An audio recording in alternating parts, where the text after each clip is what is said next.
Good afternoon, everyone. All of you look lovely. If you don't mind, we'll rise. Commissioner Walton, who do we have for our prayer? Mr. Chairman, we have our very own Tony White, who's graciously agreed to deliver our invocation, our pledge tonight. We bow. We bow.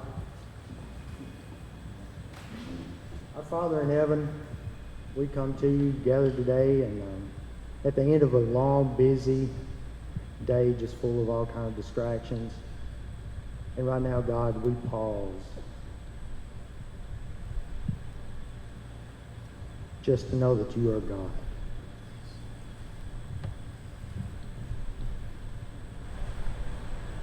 Thank you, God. God, we come to you in this prayer, and we thank you for all the people that are gathered here today. These are the people that are trying to work for our county, work for the people that live here. Try to do what's right, God. And I pray, God, that you are here with us. I pray, God, that you're in our hearts, you're in our minds. As we discuss the issues that we have before us tonight, I pray, God, that every word that's spoken, that we have you with us. Thank you so much, God, for allowing us to be a part of this, allowing us to be in the positions that we are. And we don't take that lightly, God, and we thank you for it. Thank you so much, God, for the people that are working hard in the healthcare industry right now, that they're working to try to help sick people. They're trying to get them to recover, get them back out. They're fighting something that they can't see, God, but they're fighting hard, and we pray, God, that you are with them, and they do the best that they can, the best of their ability, and that you help to lead them through that. Thank you, God, again for just being here with us, and I pray, God, that go with us through the rest of this week, and forgive us, God, of our many sins and these things. I pray through Christ's name, amen. I pledge allegiance to the flag of the United States of America and to the republic for which it stands, one nation, under God, indivisible, with liberty and justice for all. Thank you.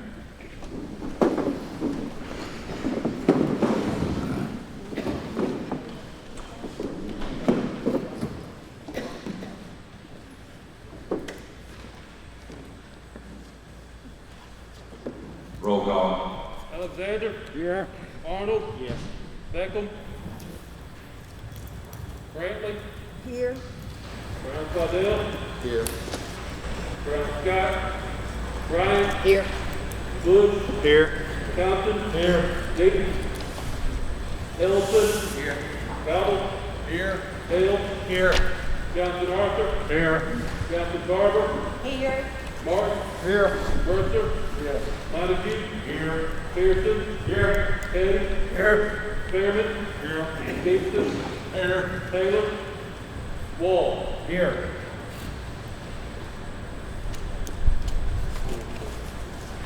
$21 present, 4 absent.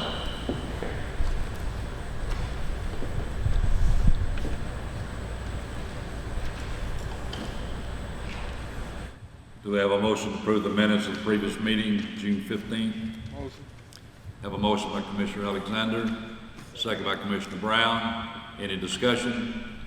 All in favor say aye. Aye. Any opposed? None. Presentation by the county mayor. We don't have any, Mr.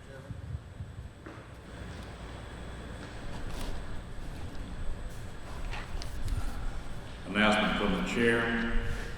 I'd like to share a few brief things with you that's been on my mind, kind of like an editorial.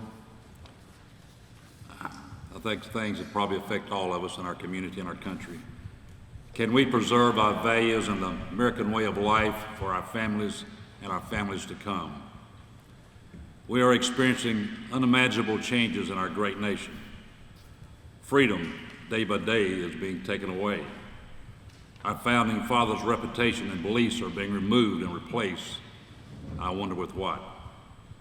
The beauty of life, liberty, and the pursuit of happiness has been silenced. Where has our family values eroded to? How has the morals of this great nation fallen for socialism in our government, in our schools, in our colleges, and in the lives of so many young Americans? How did that happen? Do we still believe in the ideas of individual liberties and freedom for all? Or is the word free a new word for socialism? I just wonder, where are we going? Will our grandchildren be looking in the face of a different America than what we all grew up in? The fear of a virus has caused massive change in America. Millions lost their livelihood. In a matter of weeks, our booming economy, it took a big, big hit. So we closed our schools, we closed our churches, and before we were able to recover, the Marxist Communist Extreme Group took advantage of civil unrest. They began to incite violence, burning homes, burning small businesses in dozens of our American cities. These extremists and some elected officials call for radical change in our American legal system, including abolishing or defunding law enforcement. I believe this is a good reminder that communism did not disappear with the fall of the Soviet Union. It is still alive and well. It would love to silence each of us, crush our spirit, and destroy the traditional values of our family and our country. Communist destructive nature never changes. Communism is a poison. For them, the end always justifies the means. But we still are America. I don't believe we'll ever allow that to take place. I want to share a letter that came from Bruce Hussey. Is Bruce Hussey here? Bruce, you're always in the back. He says, we met children in our community that we never would have met otherwise. He says, we built relationships with children and their families. We met needs we never would have known about had we not done all of this. I want you to know that your partnership has made us an important difference in the lives of kids this summer, and we could not have done this without your help. What he's referring to is mobile summer camp. On June the 1st, he says we fed 100 kids lunch, and they're bringing games every day to the community. He said at one time we had to increase our count to 200 lunches. 200 lunches a day, and then the last 3 weeks, we increased it from 230 to 275 lunches a day. By the time we finished our mobile summer program, we have served 10,455 lunches. That's quite incredible. He also said we're able to buy Bibles for every child in one of our pop-up camp locations. As part of this neighborhood, we also have 2 children request to be baptized, and last week, we hand-delivered 200 backpacks with supplies to all school children in this community. Bruce, you deserve a great hand for that, young man. Stand up there.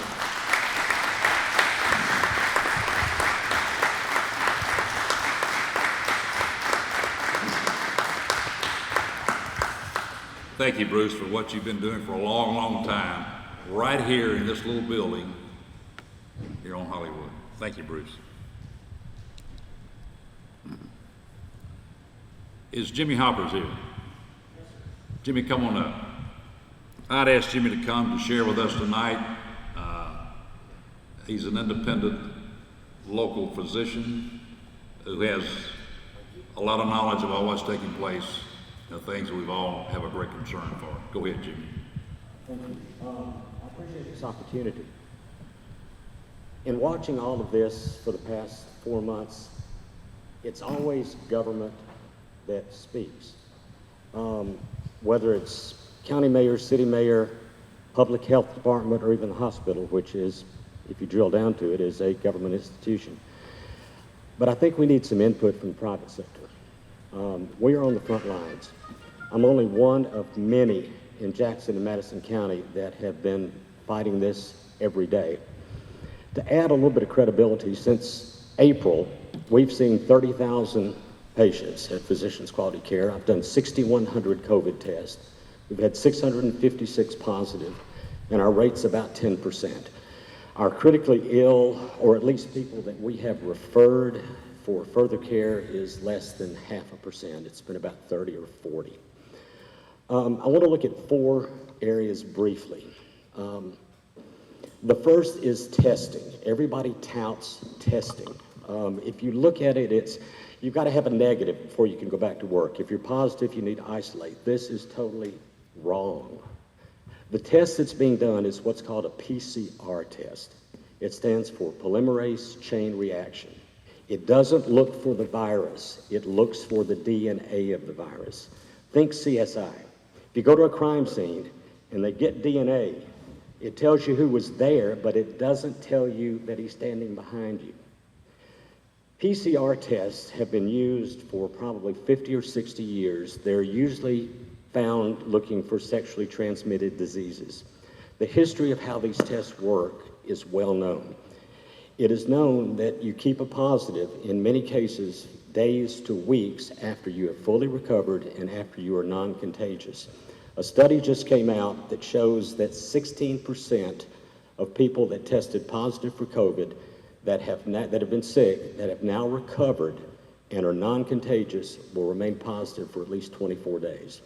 So this idea that we got to get a negative test and it's the hallmark is just wrong. There's no medical science behind it. We're looking for an answer that's not there. Let's go from testing to look at a little bit of historical perspective, because I fully contend if this had been called the Wuhan flu and hadn't been given a SARS connotation, we wouldn't be in half the mess that we are now. Everybody here remembers, how many of you have a vivid recollection of flu season 2017, 2018? Nobody. We had over 90,000 people in this country die from flu in that flu season. And that's with a vaccine. Can you imagine what it would have been if there hadn't been a vaccine? We heard nothing. Did you hear one public health official come out and say, everybody wear a mask, everybody social distance, let's close schools? The reason they didn't is because it doesn't work. We've been doing all this and our numbers keep going up. We're doing a lot, but we're not focusing on hitting home. Let's go back even farther. Let's go back to 1969. How many people remember the Hong Kong flu, H3N2? Okay, summer of 69. Worldwide, there were 4 million deaths from that disease. In the United States, it was over 100,000. Guess what else happened in 1969? Woodstock. I started college in 69. Don't remember a thing about it. What is the thread that goes between these two events? Hand washing, that's what's recommended. Wash your hands like crazy. If you're sick, stay home. Don't cough at anybody's face. Nobody in any flu season ever has recommended 6-foot distancing, this way and that way in Walmart, register when you go to Best Buy, close schools, close everything. This has a life of its own, and I'm not trying to dump on anybody, but I think we need to look at the whole picture. This has taken a political and a media life of its own. So, where did this come from? Well, social distancing started with a guy named Glass in New Mexico who lifted it from his 14-year-old daughter's science fair project, who proposed that if everybody in school kept distance from each other, they wouldn't catch colds. He took it, ran with it, published a paper. It was adopted in 2005. Was that George W. Bush then? Anyway, whatever administration was in Washington in 2005. And you can go back and look at the records. It says, this would be a great thing to try if we have another virus. So it's a social experiment not based in fact. Now, if I'm 20 feet from you, there's some good things to be said. If I'm 12 feet from you, 6 feet from you, the main thing is just don't spit on somebody. Don't cough in their face. Whether you're 12 feet or 20 feet, there's not that much difference. What about masks? Well, let me tell you a dirty little secret about N95 masks. That's the gold standard. If we all had N95s, life would be good. N95s mean that they filter 95% of the stuff they'd like to filter. But they only filter one way. They filter coming in, but they don't filter going out. So if you're standing in front of me and I'm wearing an N95, I'm in good shape, you're not. So all of these things about masks, bandanas, cloth, think of them basically as spit barriers for you. They help you, but they're not really doing a whole lot for everybody else, because just because you can't spit through them, viruses are unimaginably tiny. They can get through every mask in this room. I won't even touch on closing businesses. At least in my mind, and I'm not in a position of authority, but that makes absolutely no sense. To pick a random business, close this one. Wash your hands, don't spit in somebody's face, stay home if you're sick. Okay, now I've dumped on that. I've said my piece. Let me play Monday morning quarterback. Hindsight is a wonderful thing. If I could go back and change things in my life, life would be so good. If we could go back to April and know then what we know now, things would be so much better. So maybe this won't do any good now. Maybe there are a few things we could do, but maybe in the future, if this comes around again, we can take a long, hard look at it. How many people remember the boy in the bubble in 1971? Remember the kid? Okay. Severe combined immunodeficiency. The kid would die from a common cold. In fact, he died, I think, when he was 12. So they put him in complete isolation. What we have done with COVID-19 is take the boy in the bubble, let him run free, and put society on restrictions. We've done this totally backwards. We identified very early who the susceptible, high-risk people are with COVID. It's estimated that for every COVID death, the government spent $55 million. If we took a fraction of that money and enlisted the private sector and had doctors, without violating HIPAA, I can talk to my patients, call their patients, Mr. Jones, statistically, you're at high risk for COVID. You need to stay home. And here's what we're going to do. We're taking a fraction of these trillions of dollars. We're going to have Meals on Wheels. We're going to make sure you're taken care of. We're going to have somebody come out and check on you every day or two to make sure your needs are met, that you're not going without. You will have a hotline you can call. Let's isolate the people that are vulnerable. But the only way we're going to get rid of this thing, and I hate to say it because it's politically incorrect, is for enough people to catch it. If you're waiting on a vaccine, it's going to be a long wait. We've had a flu vaccine for decades, and we still get flu. Coronaviruses are even more tricky than flu. So don't hang your hopes on that. We'll get one, but it's not going to just stop it dead in its tracks. If you're healthy, if you're young, you're going to get it. And I'm not saying do like they did with chickenpox years ago and expose everybody, but we need to stop running from this. In reality, everybody wearing these bandanas in this room, some are wearing them, some aren't. I mean, if you want to wear a mask, wear a mask. Please wear a mask, but realize you're protecting yourself and not the world. If you want to stay 12 feet from your neighbor, stay 12 feet from your neighbor, but remember you're protecting yourself and not the world. Let's don't wreck the economy. Let's go with what Gary said. Let's don't sacrifice our freedoms for the sake of a virus. The last thing, and I'll sit down. I'm sorry I took so long, Gary. I apologize. But there is one thing we need. One thing would slow this thing down overnight. And that's if we had a statesman stand up. If we had an FDR that would stand up at the bully pulpit, locally, statewide, nationally, and look this country in the eye and say, look, the only thing we have to fear is fear itself.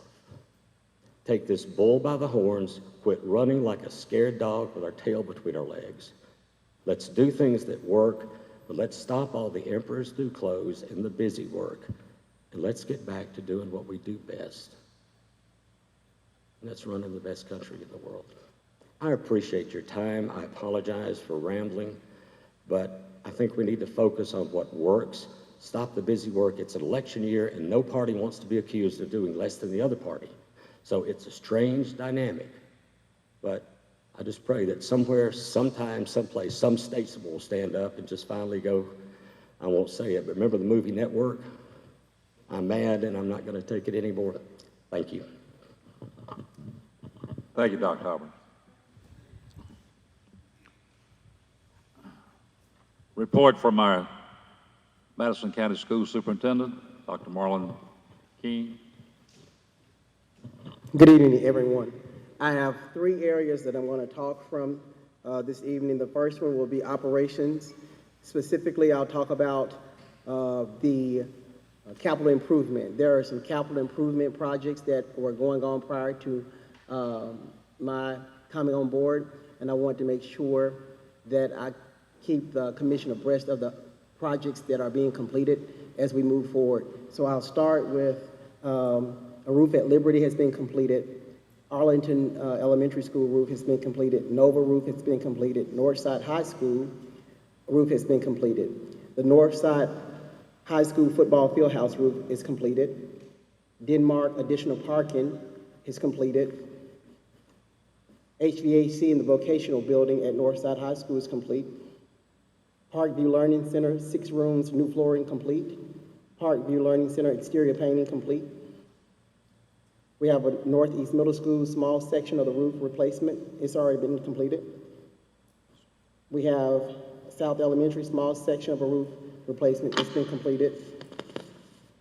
Southside High School football field fencing being completed. And there are several other small projects that's been completed. So I'll definitely keep the commission apprised of the projects that are going on throughout the month and what's been completed and what's in progress. Right now, we still have in progress some work at Lincoln Elementary School, the additional parking lot, Nova Pre-K Center, additional parking lot still in progress. We do have at our community Montessori additional classroom spaces. We're about 20% complete on the demolition is completed, but overall project is about 20% complete. Our Rose Hill fence, football fence, for safety reasons, is about 70% complete. For academics, we are excited about our cyber school. We have about 2,000 plus students in our cyber school. We really feel like this cyber school space is going to be an opportunity for us to provide more options and opportunities for our families once we bring students back to school. This is an opportunity for our homeschool students to choose a path to join our school system.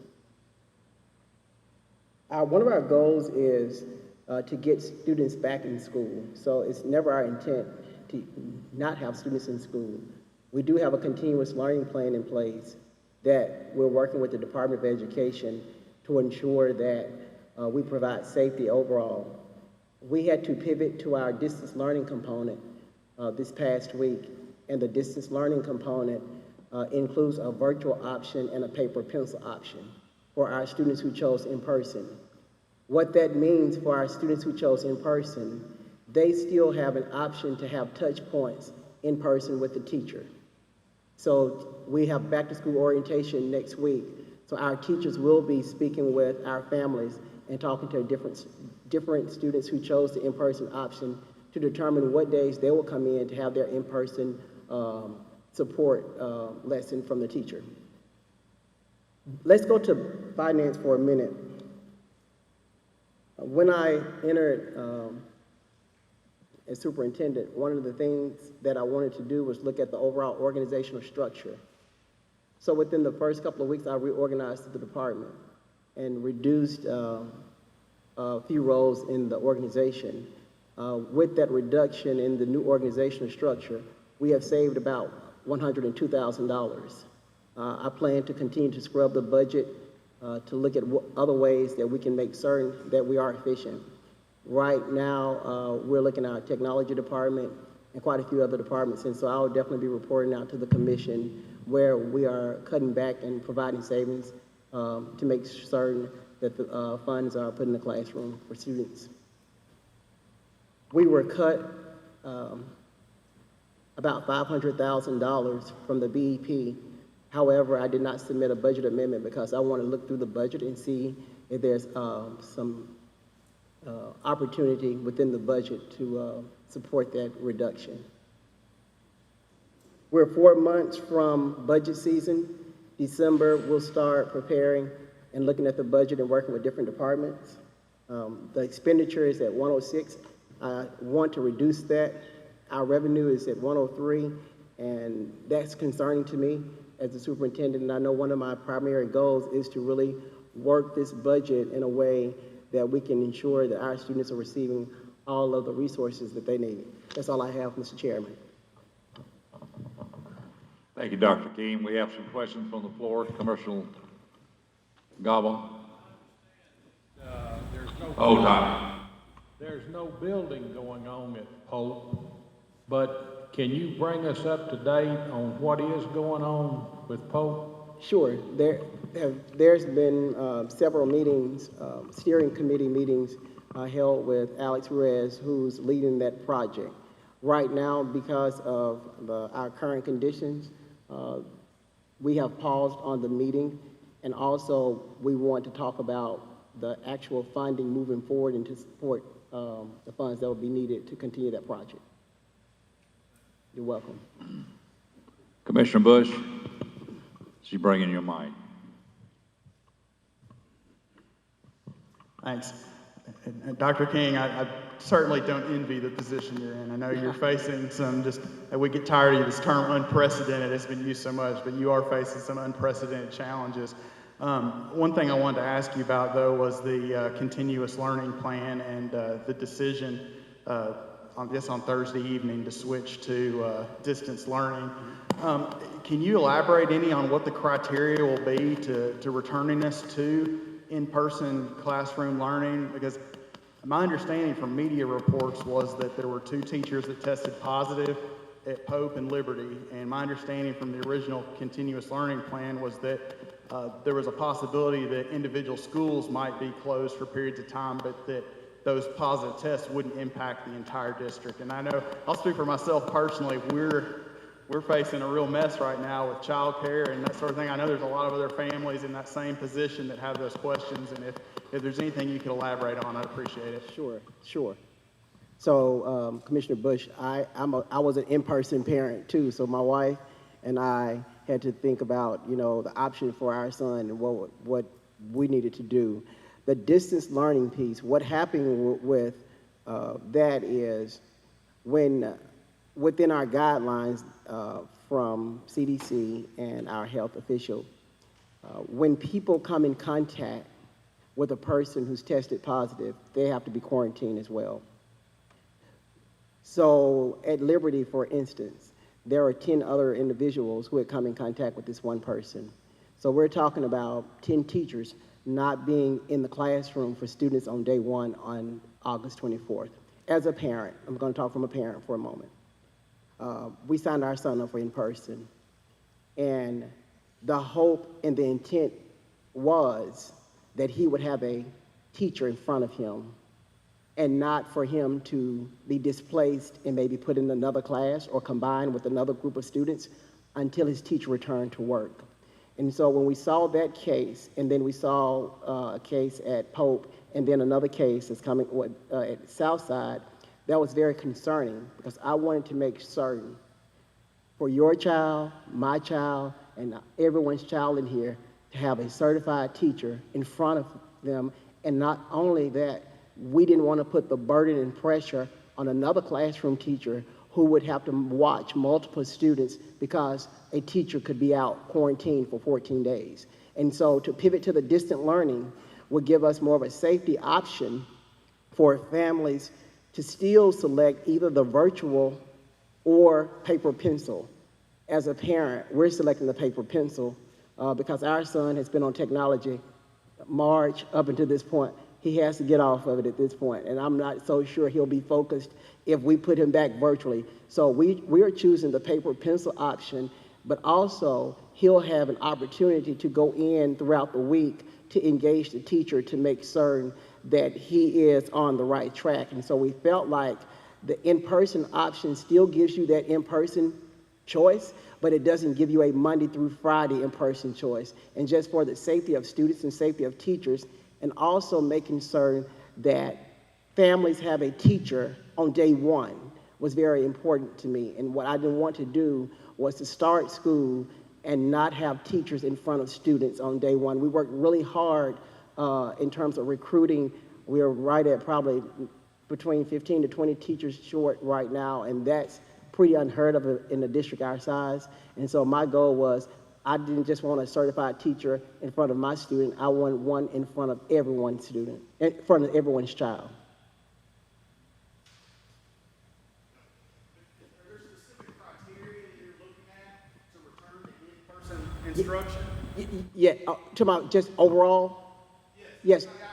I guess I want to, there's a lot of uncertainty out there, and I don't know if there's data that's being looked at or what parents can expect as far as when we might return children to in-person instruction. Because I understand everything you said, and I'm sympathetic.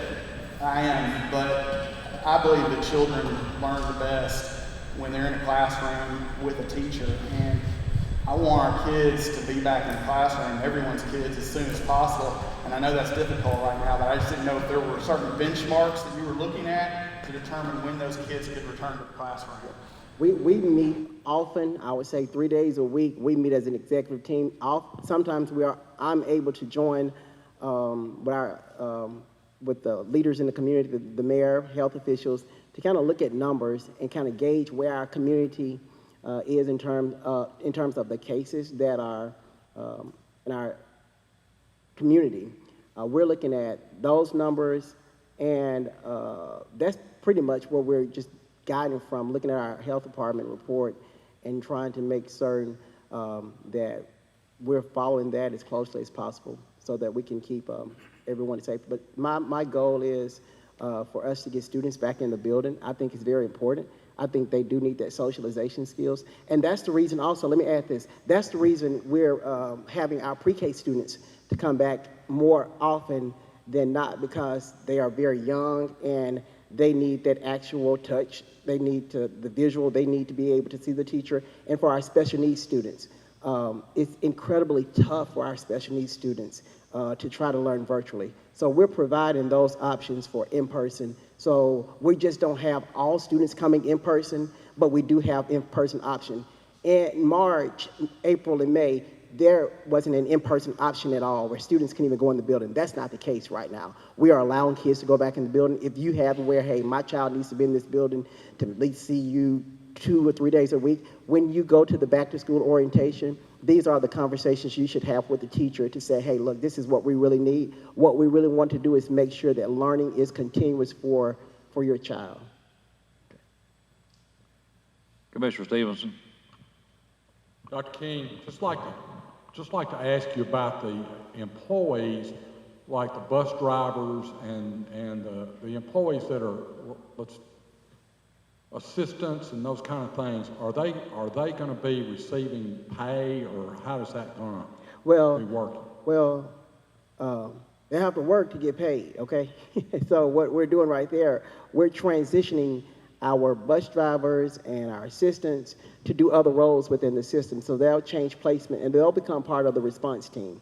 So let me give you an example. If there's an outbreak or is there a case found at a school, protocol is that we have to clean this building. We have to sanitize the building. We don't have enough custodial staff to do that. So now we're able to have response teams and create response teams using our bus drivers, our education assistants, and our support staff to work on those different teams throughout the district to help us man the work that we just don't have people to man. And so that's the kind of role they'll play, and then their pay will continue because of the work that they're doing. Commissioner Brown. Break your mind.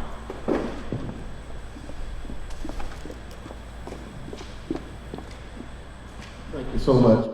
First, I'd like to commend you, Dr. King, and your staff for addressing the big M's. I've been a public manager for almost 40 years. And any plan that is to be successful has to be measurable, has the ability to be modified and reassessed. And the fact that some answers I'm sure you can't give us. I think all of us want the same thing. We want our kids to learn, we want them prepared, we want them in school. But I also empathize with you in that I know that you can't give the answer to us that the people in Washington can't give us, because everything is determined by the infection rate. Your decision a few days ago was because of the infections that occurred. I pray for you. I pray for your team. And as you evaluate, don't let pride keep you from modifying. Thank you. Any more questions? Thank you, Dr. King. Item number 6, report from county officials, standing in special committees, and any old business action thereof by this board. Commissioner Petty.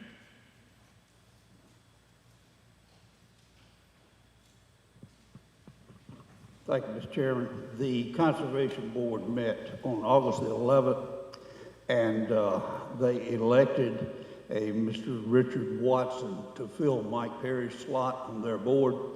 And I'd like to make that a committee recommendation to this body for approval.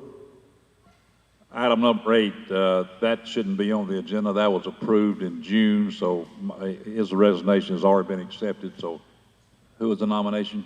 Richard Watson. And I understand his application, Mayor Harris. Everyone has that. Richard Watson is the nominee. Committee recommendation, no second required. Any other discussion? All in favor say aye. Any opposed? None. That's all I have. Thank you. Thank you, Commissioner Petty.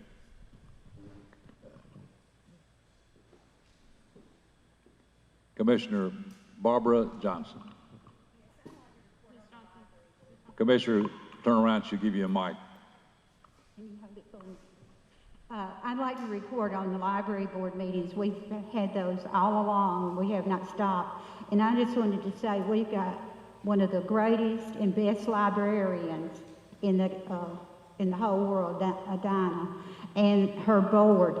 And they came out of all of these months since March. The library has been accessible except for 2 weeks. And that was because someone came in contact with a person with the coronavirus, and so they all of the workers at the library had to be quarantined for 14 days. So other than that, and then a project that we've been working on now for going on 2 years is a project between JEA, the three housing complexes, and the library, and JEA is furnishing the internet they have an area in each one of those complexes. JEA is furnishing the internet, the library is furnishing the filter or whatever they need, and I'm not that familiar with it, so anyway, but that's what we're doing. And then the housing complexes are furnishing a building where the children can come and do their homework and do things because they don't have, most of them are not privy to computers at home. And then in the daytime, the adults can come and fill out applications for work or just whatever they need to use the computers for. So I just want to say a great big thank you, because I just can't believe they've only been closed 2 weeks out of all these months. And if they had to, they did curbside service. Can you imagine that, standing on the curb and getting the books and the materials for all the people that came by and wanted them? So I just think we ought to be grateful to have such a great librarian that is so concerned. And I don't know, Dinah, do you have anything to add to that? What'd she say? Okay, all right. Thank you, Commissioner.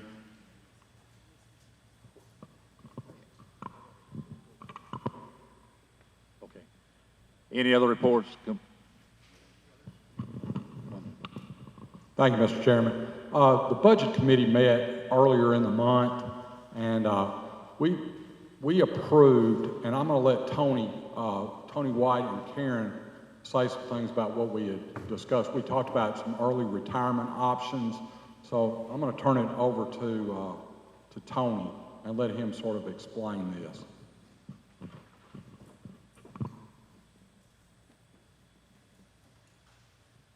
Commissioner, if you don't mind, I'm going to sit here so I can see this better. If I can read. Okay. Okay, so the budget committee met, and it was all about coming up with, they were asking me to look into basically what it would cost for us to do a voluntary early retirement plan for county employees. So, you know, I'd been tasked with that at the last county commission meeting because Commissioner Taylor had mentioned that. So I've been working on it, and that's why the budget committee met on this. So the first thing that I did was try to identify the group of people that would fall into the eligibility. And let me read what an eligible employee would be. So in order to participate in this agreement and accept the offer of a voluntary early retirement incentive, an eligible employee must be a current full-time employee of the county, must have begun his or her current employment with the county prior to August 17, 2020, must accept the offer of a voluntary early retirement incentive as set forth herein by 11:59 p.m. on October the 5th, 2020. So now, some of you, let's start right there, because some of you are going to say, well, why October the 5th?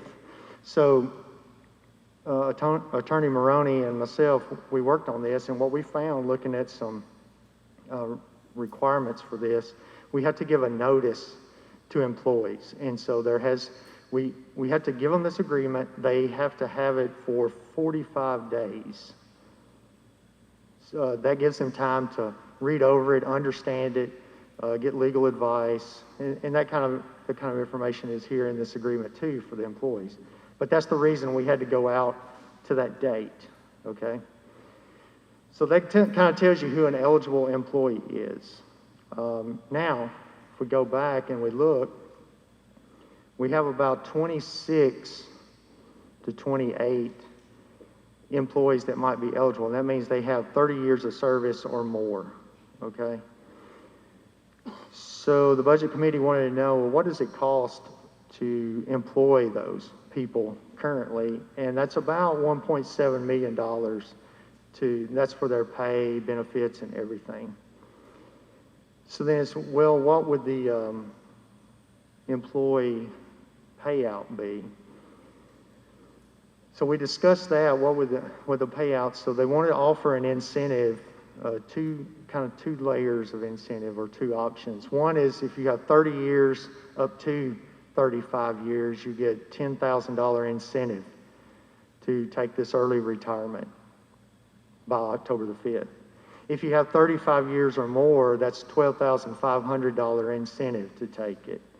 So again, the employer will have 45 days here to make that decision. So if we use those payout numbers for those 26 or so people, we're looking at a total payout, if everybody took it, which you know that's not going to happen, and I don't have a crystal ball to tell you who those people would be either that are going to take it, but it would cost us at the most $514,000. So even with that liability or that risk to the county budget, Karen Bell said, and Doug Stevenson, they both said, you know, we can do that if it happens. So we know it's not going to, so we should be okay on that, right? So then it kind of wanted to know, well, what would a savings be if these people took it? Well, it looks like if all of those took it, you know, it's going to cost us $514,000, but over a year's time, we'll save about $357,000. So, you know, you don't get an instant return on that investment, but within 2 years, you're going to get a return on that. There is a caveat to it. One is if an employee decides to take that retirement, we want the department heads to look at that employee and determine, first of all, do I even need to replace that position? They may not have to. So that's great because that's where we get our most savings out of. But if they do want to replace the position or need to, you know, and some small departments will have to do that. So can they hire somebody at a lower rate of pay? So that's going to be a savings also.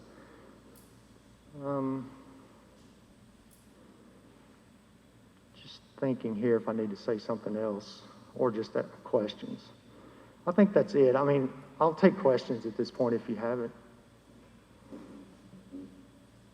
Yes, sir, Mr. White, does that include teachers and sheriff department or just the courthouse employees?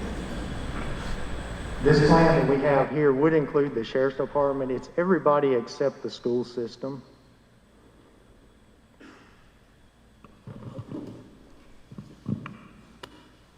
One thing to also remember is anybody that does get hired back on would not be under TCRS. Everyone going out currently on TCRS, so there's automatic savings right there. And then hopefully also anybody that does get hired back on, there'll be insurance savings in hiring just a younger, healthier workforce.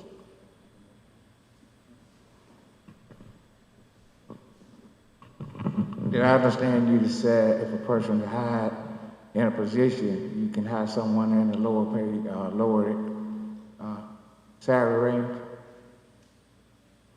Yes, you heard me loud and clear. We've had that discussion several times. So you have a person that's been at a job for 40 years. There's a lot of seniority to that and a lot of skills, and they have built their salary over those years and their rate. When you hire a new person, you can hire them in at a starting rate. So that's what would be considered with any kind of new hire. Now, department head, definitely constitutional officers, they have the opportunity and they can do this. They can hire somebody at the same rate the retiree just went out with. That's not, I don't think that's the smart move financially to do that. But yeah, you heard me right, Commissioner Ellison. You would not have to hire a new one at the same rate.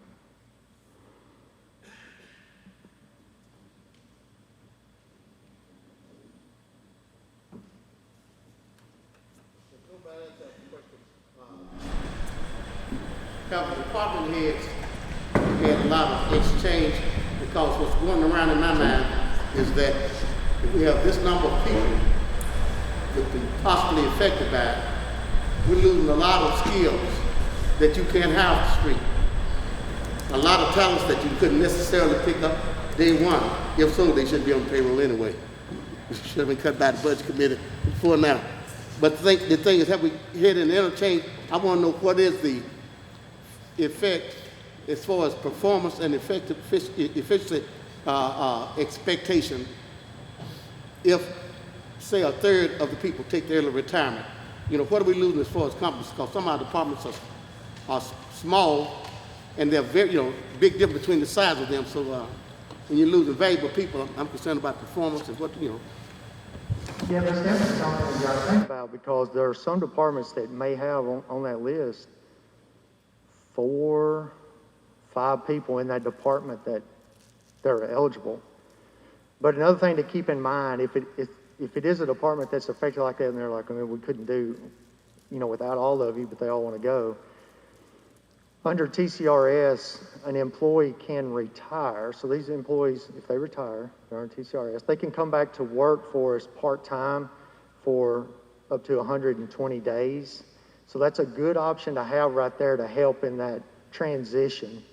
They can help us out. We can hire them back as part-time for that 120 days a year until we get the new hires back in there and up to speed.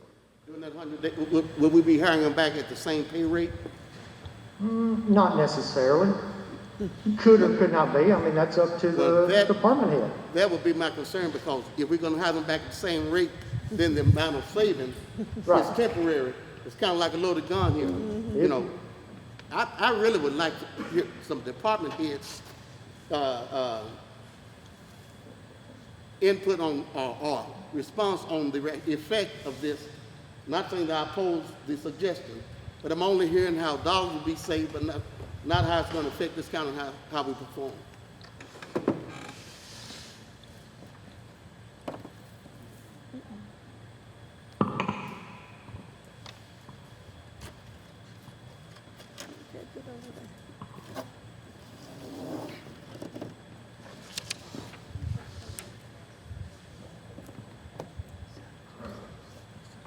I wanted to address one thing.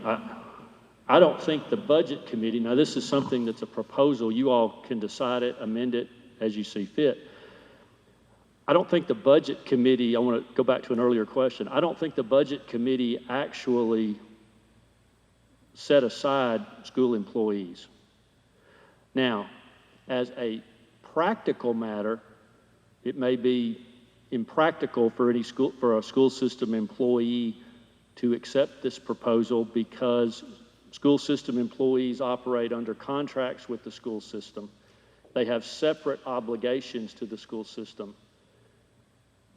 But unless this motion is so modified, I don't think the budget committee set aside school system employees, and there are school system employees who, as I understand it, don't operate under a contract, non-teaching positions, certain administrative roles. So I did want to clarify that because someone asked that question earlier.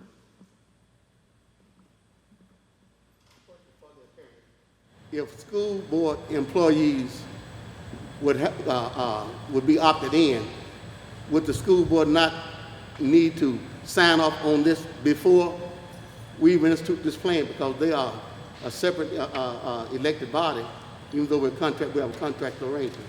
Well, that's to answer your question, do they have to sign off on it? No, they don't. Do you want to gain their input on it? You certainly can. But they are, technically speaking, county employees. I don't know how many fit the parameters of this 30-year plus model, and I don't know how many would accept it, and then I don't know how many who fit the model who would find it impractical because they might be violating a contract they have with the school system. It might be impractical for them to accept. But the offer as put forward by the budget committee was for all county employees of 30 years or more. But the numbers that I use do not include school system employees.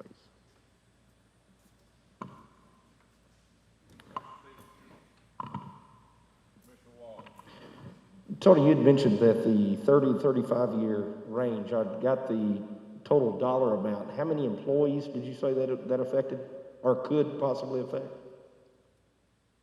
On the 30 years or up? Right. 26.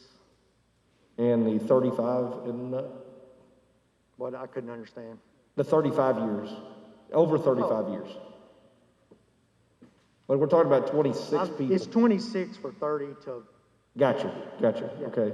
Did you happen to see if that was reduced to 25, how many that would affect? I do have that.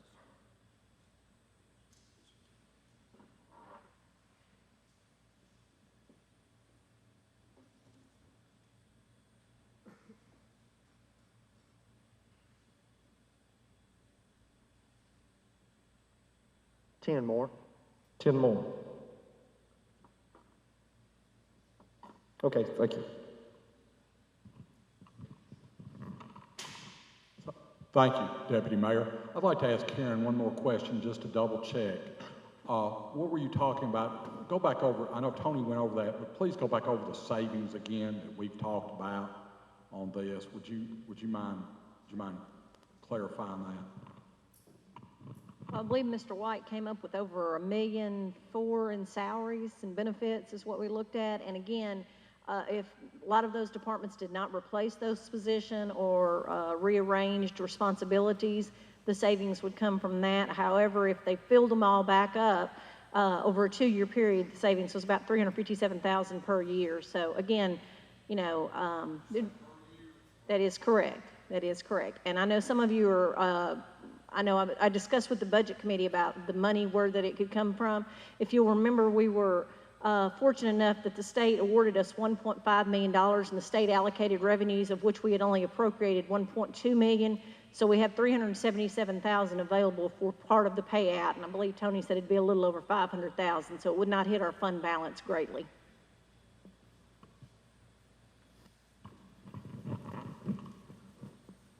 Mr. Chairman, I have nothing else. This was a committee recommendation. Will someone repeat the motion?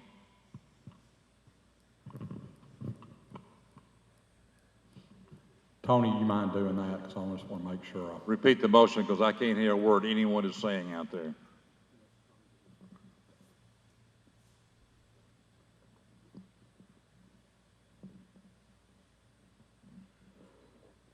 Okay. So the motion is for the county to offer a voluntary early retirement incentive to full-time county employees during the period of August the 17th through and including October the 5th, with $10,000 incentive to employees with 30 years up to 35, and $12,500 incentive for 35 years and up.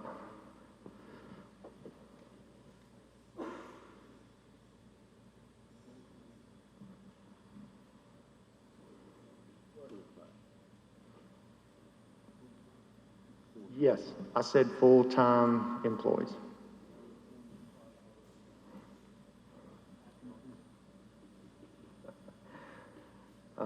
So add in there full-time employees with no employment prior to August the 17th, 2020.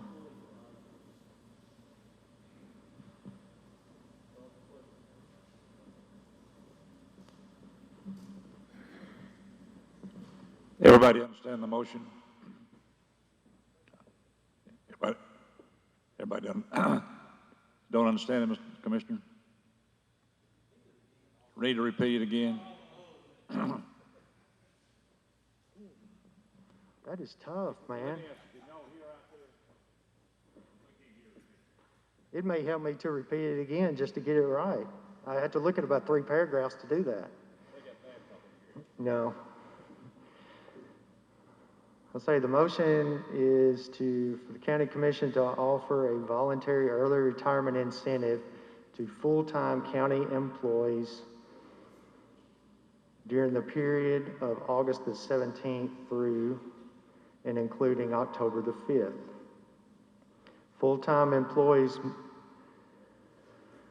must have been employed before August the 17th, 2020. An incentive of $10,000 will be offered to employees with 30 years up to 35 years of service, and $12,500 incentive will be offered to employees with 35 years plus.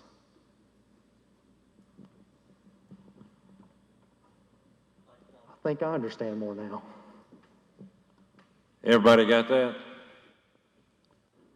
Committee recommendation, no second required. Commissioner Petty, you awake? Any other discussion? Good discussion. It is a committee recommendation, so the circumstances of where a person's sick time, that have accumulated sick time that's been added to seniority, is that included in that scenario? Okay. Any other discussion? Roll call. Up, one more, go ahead.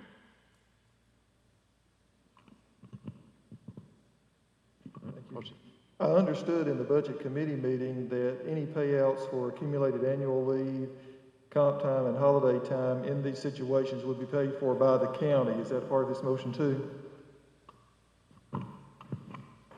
I don't think anybody heard that. Anybody hear that?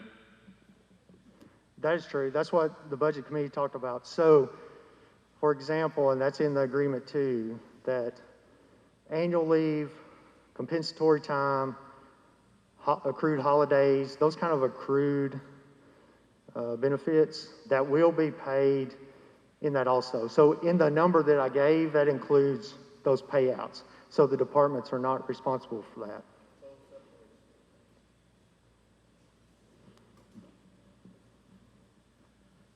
Commissioner Gobble.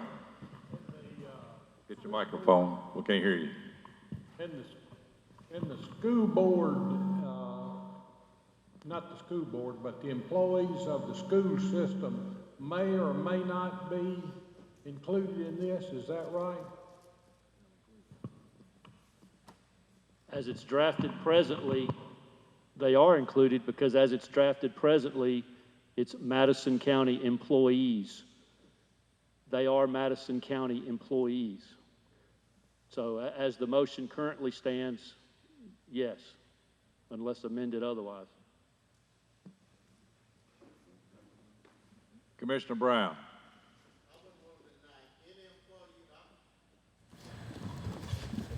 I wouldn't want to deny any employee the opportunity of having this option. From a human resource standpoint, I would have I'm supportive otherwise, but I would have problems supporting that the school board would be a part of this when all practical terms, we know that school board, number one, has a different pay scale. Number two, they have different personnel policies. So what we're dealing with is oranges and apples. They are not the same, and they have not been treated, they didn't function the same, never have.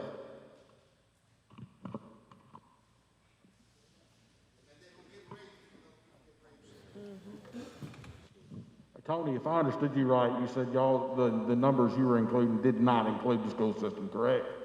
Okay, with that the potential impact numbers aren't included in there either, right?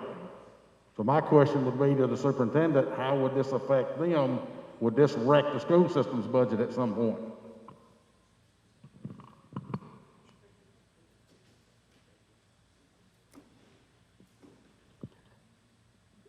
This is my first time being part of this conversation, and I would have to do some research and really look at that to be able to give you an intentional response.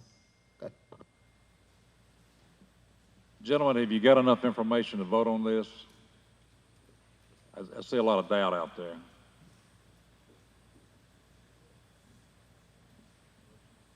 Motion's on the floor, roll call. Tony, you got something you want to say, Tony?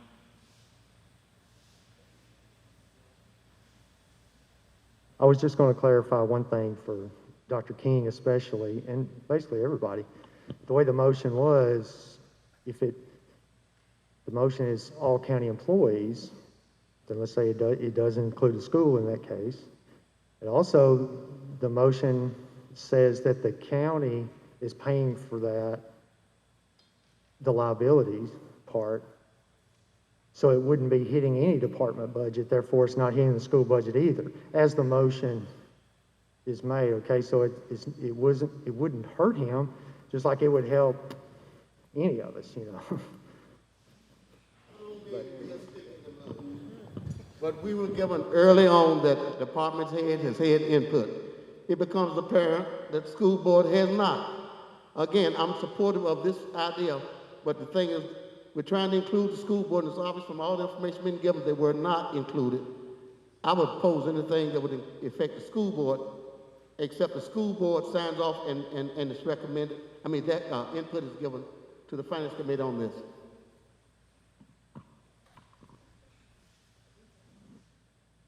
Roll call.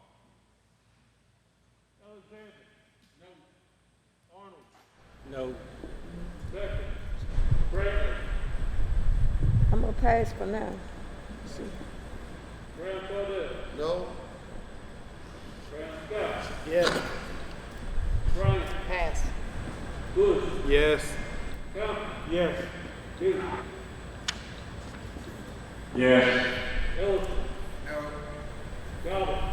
Yes. Hill. Yes. Johnson Arthur. Yes. Johnson Barber. Yes. Martin. No. Murphy. Montague. No. Pearson. No. Petty. No. Spearman. No. Stevenson. Yes. Taylor. Wall. Yes. Anybody want to change the vote? To a no.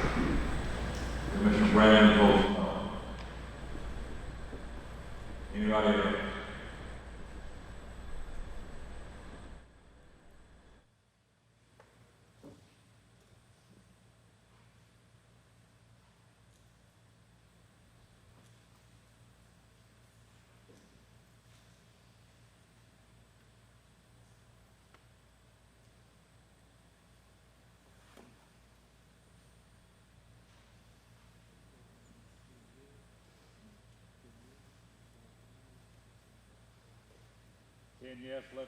10 yes, 11 no, 1 pass, motion fails.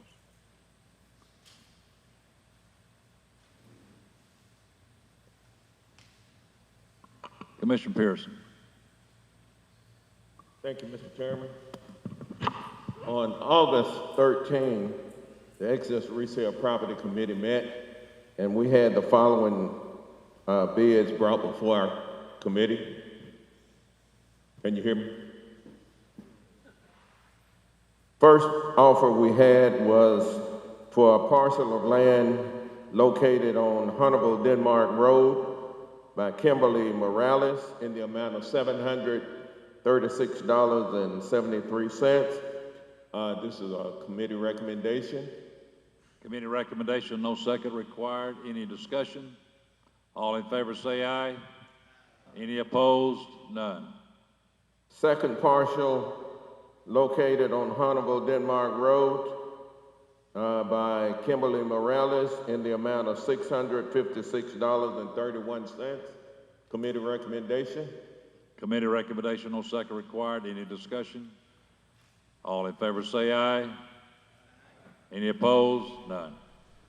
We had a parcel of land located at 208 Stone Road by Shirley Earl in the amount of $2,300. Committee recommendation. Committee recommendation, no second required. Any discussion?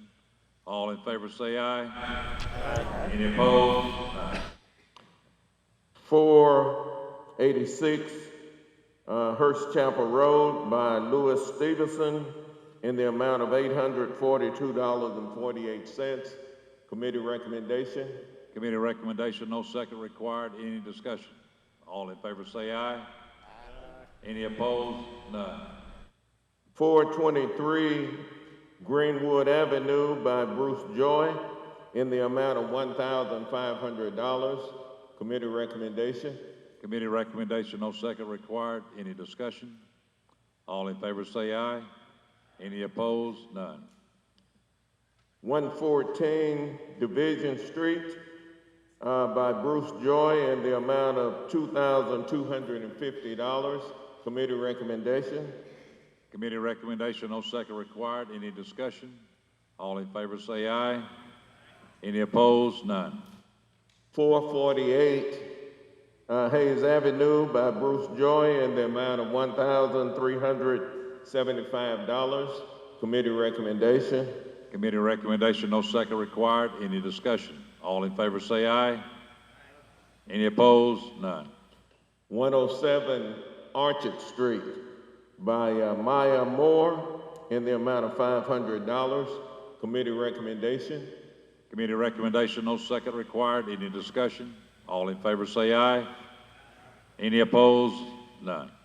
357 Lexington Avenue by Jimmy Jude in the amount of $2,338.56. Committee recommendation. Committee recommendation, no second required. Any discussion? All in favor say aye. Any opposed? None. Okay. Correction on that, $2,333.56.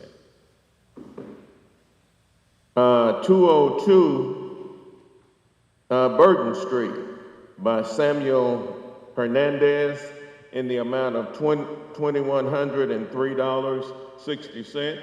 Committee recommendation. Committee recommendation, no second required. Any discussion? All in favor say aye. Any opposed? None. 617 Chester Street by David Newsom in the amount of $879.68. Committee recommendation. Committee recommendation, no second required. Any discussion? All in favor say aye. And that completes the property that we had at this time, Mr. Chairman. Thank you.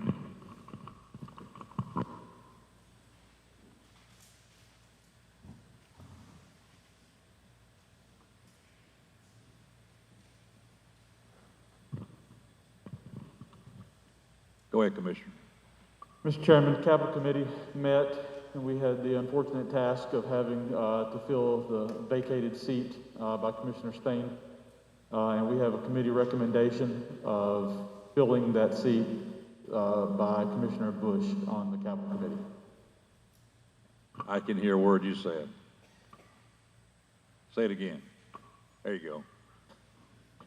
Capital Committee met, and we have a committee recommendation to fill the vacated seat by Commissioner Spain with Commissioner Bush. Commissioner Bush. Have a motion by committee recommendation, no second required.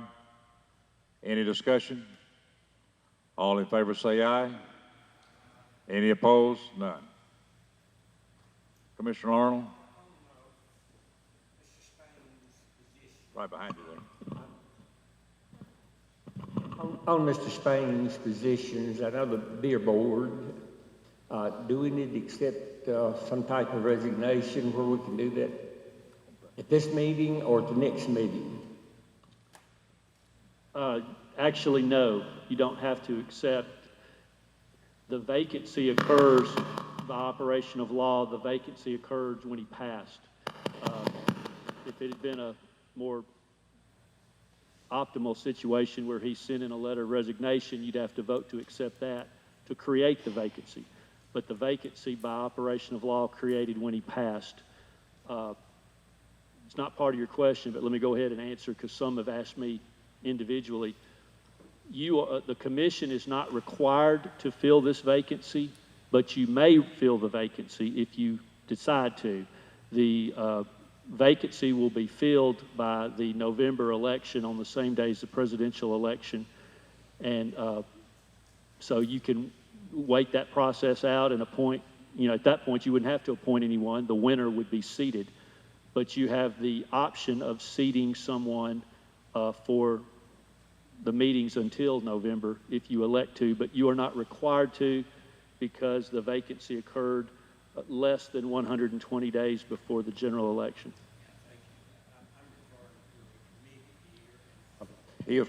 Especially with the beer committee, we have 3 members on that committee, and of course, if we have applications, we can meet. We only have 2. If it's in order, I'd like to recommend or nominate Carl Alexander to fill Billy Spain's position on the beer committee.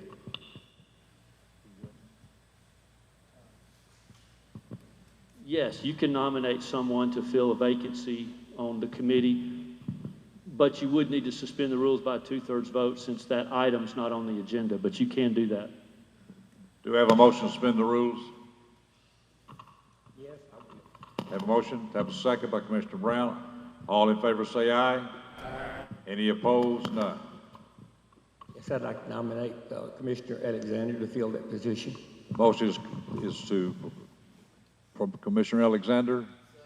Have a motion second. All in favor say aye. Any opposed? None. Is that all the committee reports? Chairman, I have one. This is from the Industrial Parks Committee. I emailed to y'all a aerial photo of an easement we need to discuss.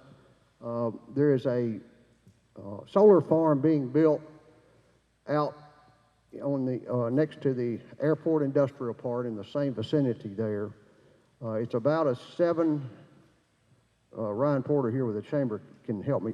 It's about a 700-acre tract, about a 700-acre solar farm. We found out later that this solar farm is to feed the just announced distribution center that Facebook's building in Gallatin, Tennessee. They're building another one somewhere else to also feed that plant. They need to get from that solar farm into the power grid. And the place they would like to go is, if you recall where Kirkland's distribution center is out on 223, and it's right on James Lawrence Road. It's right behind Kirkland's distribution center.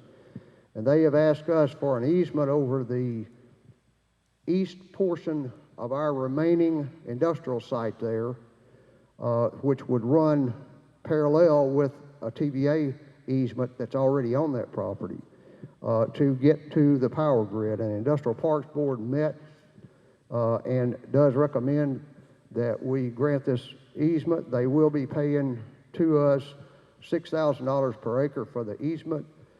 We think that it'll be somewhere around 2.5 to 3 acres total.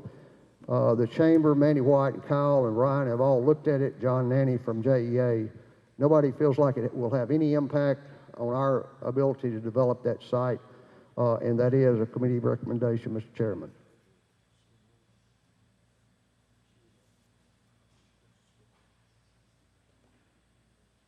Is this a committee recommendation?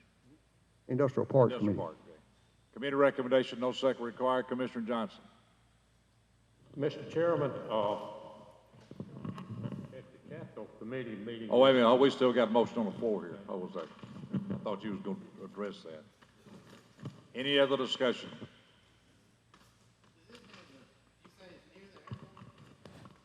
It's on James Lawrence Road. An effect as far as, because the cells might be reflective, as far as planes or anything?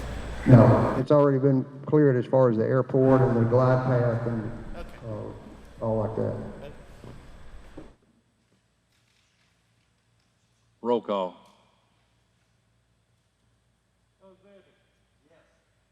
Arnold. Beckham. Brantley. Brown Claudel. Brown Scott. Yes. Ryan. Yes. Bush. Yes. Compton. Yes. Deaton. Yes. Ellison. Gobble. Yes. Hale. Yes.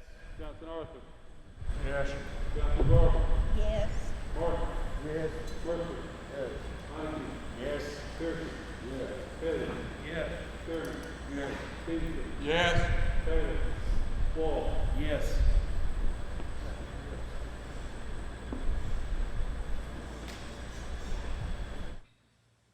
Anyone want to change their vote?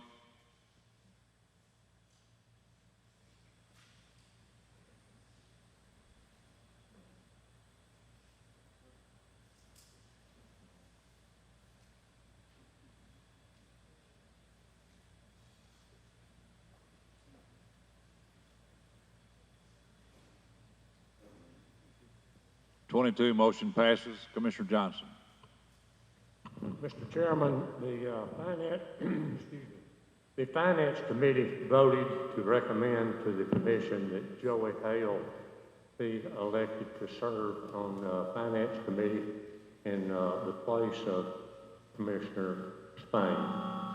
Committee recommendation, no second required. Any discussion?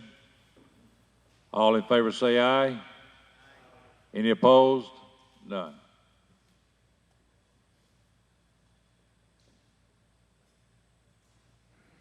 Item number 9, consideration of possible acceptance of Mary J. McWhorter resignation from the Madison County Library Board.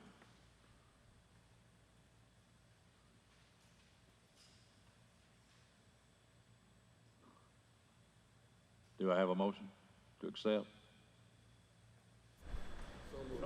I have a motion by Commissioner Petty, second by Commissioner Brantley. Any discussion? All in favor say aye. Any opposed? None. Mr. Chairman, could we Number go back to item 7? Yeah, I did. I didn't do it intentionally either, but I did forget it. Report from our county mayor. I would like to ask Kim to come forward, Kim. And while she's coming, I want to tell you, I was a little perplexed by Dr. Hopper's talk. He just repudiated everything the health department says, the Department of Health in Nashville, CDC, Vanderbilt University, John Hopkins, Harvard Medical. Well, you just got a second opinion. That didn't hurt anything, did it? I didn't say that. I just said he just refuted our own health department and the medical director and the director of our health department. Go ahead, Kim. Kim's going to give us an update on the health department and the COVID situation.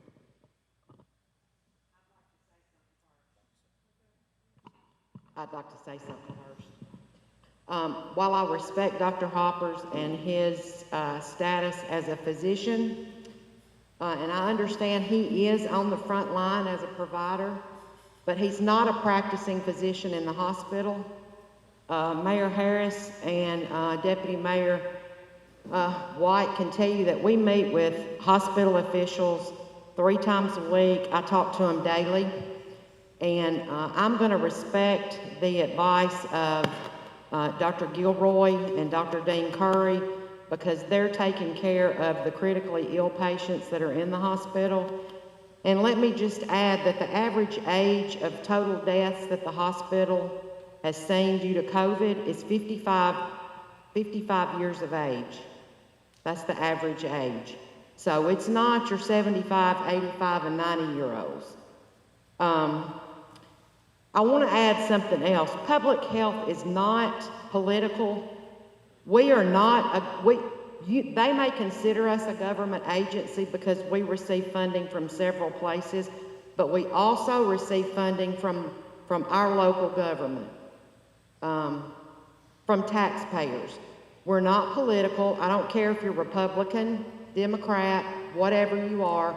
Our job is to take care of the community as a whole and to protect the health and wellness of everybody in the community. So this is not the flu. Social distancing is a long proven public health method that goes back years. If you'll look at pictures of the flu outbreak of 1918, you'll see that people wore masks then and they were told to social distance. Those are the only tools we have. We have a flu vaccine with very limited uptake from the community on that, which does help protect the numbers. This is a brand new virus. We take our guidance from CDC and health officials, and let me just say this, I think if people would listen to the health officials instead of politicians, we could get this under control. But it's become a political issue, it's become divisive, and it makes it hard to do our job and hard for people to know the right thing to do, because you got the Republicans saying one thing and the Democrats saying the other, and that's what they're following instead of advice from infectious disease specialists who know what infectious diseases are and how to prevent them and how to cut down the spread of them. That's all I'm going to say about that. If you watched us this morning, we talked about our numbers being 1,786. We've added about 65 positive cases today since I left the office.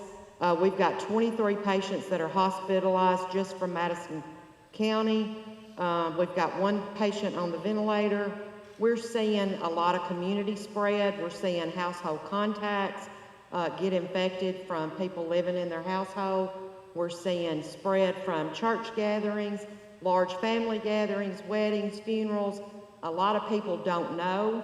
The divisiveness across the community has also affected our ability to contact trace and to get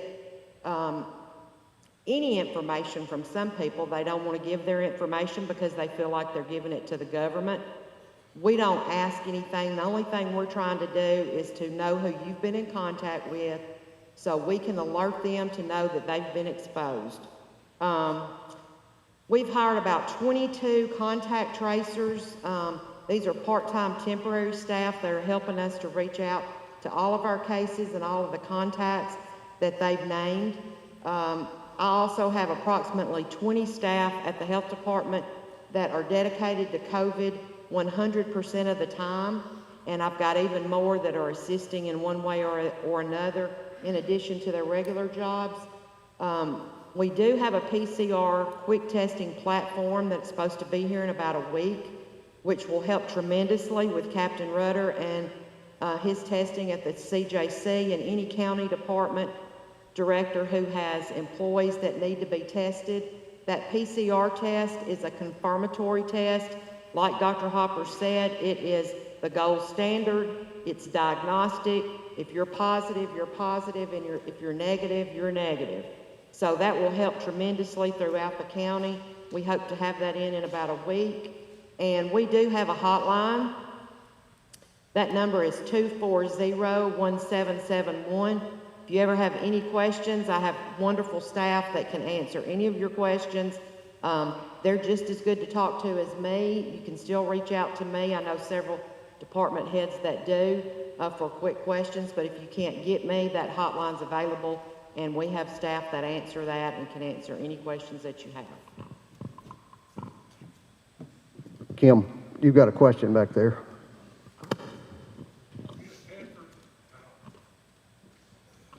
If a person is exposed, how long can that person expose other people from the time they're exposed, or is there a little bit of time, or is that known?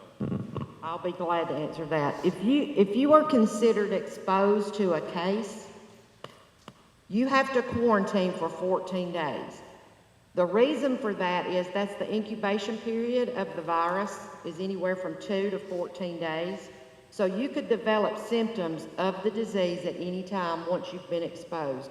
And we've seen people develop symptoms as late as day 12 and 13 of their quarantine period. Now, let's say that, I'm going to use you, Mr. Arnold, as an example. Let's say that Mr. Arnold was a contact to me, I was a case, and so I exposed him tonight. Now, the rest of his family does not have to quarantine because what they're considered is a contact to a contact. So unless they were a contact to a case, saying I was positive, then they don't have to quarantine. That gets a little confusing. If you are a household contact, let's say that Commissioner Arnold becomes positive after his exposure to me, then if you live in the house with him, that's going to become a little bit longer. And that's affected all of us in the workplace. We have workers that are a household contact, and they have to quarantine at home while Commissioner Arnold is sick. But then when he's well, they have to quarantine for 14 more days because they were a constant contact to a case, and that 14-day period has to be quarantined to make sure he doesn't, or they don't develop symptoms during that 14-day period.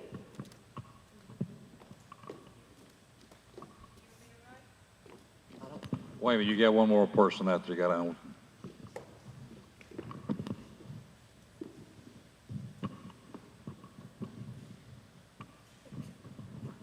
Mr. Telford, out of those cases that's involved now, how many of those coming from the jail? We tested 505 inmates between the CJC, the penal farm, and the annex. Out of those 505, we got 146 positives from those three facilities. That's about a 28% positivity rate, which when you look at jails and state prisons across the state, that's about the positivity rate that you saw in there. I will say that other than a couple at the CJC, they were all asymptomatic, meaning they were displaying no signs and symptoms at the time that they were tested. I've got a question. Okay. Hey, thanks for all you're doing, Kim. I know you are working around the clock really hard. I've got a couple of questions. First, you're talking about exposure, and I guess what I'm unclear on is what would be considered an exposure. If I came down with COVID-19 tomorrow, would everyone in this room be considered exposed, or would it be just those around me? The exposure, what we consider a close contact, and those are the people that have to quarantine, are within less than 6 feet for 10 minutes or longer. And that time period is the CDC you're going to see is a little bit different. They moved theirs to 15 minutes, and the state of Tennessee decided to stay with 10 minutes just to be on the safe side. So, and that's at one setting. That's not like maybe I sat beside you and had a discussion with you for 3 minutes, and then 3 minutes later on, that's 10 minutes at one time. Okay. And also, you may have said this and I missed it, but how many active cases do we currently have in Madison County? Well, since we've added the 65 cases, I'm going to go with what I reported this morning, which was about 376 known active cases that we're working on. And then we have about 66 that were unknown this morning. That could have changed because the contact tracers work all day to try to reach these people. Are we still trending up, or are we flattening it all? Over the weekend, we saw a decrease in the amount of new cases that we added. Like, I think Saturday was 23 or 26, and Sunday was maybe 31, 32, which was way down because we were in the 70s every day last week. And as we talked this morning in our morning briefing, it'll be interesting to see how we go this next week. The weekends tend to be lower numbers, if you've noticed that on the state website with any of the reporting. I don't know if that's just a decrease in the amount of tests that are done on the weekend, or if the labs probably don't have as many employees working. I can't imagine that with the lag times that they have from all labs, but we'll see how this week. Today's not a good indicator since we've already added 65 before I left. Thank you, Kim. Well,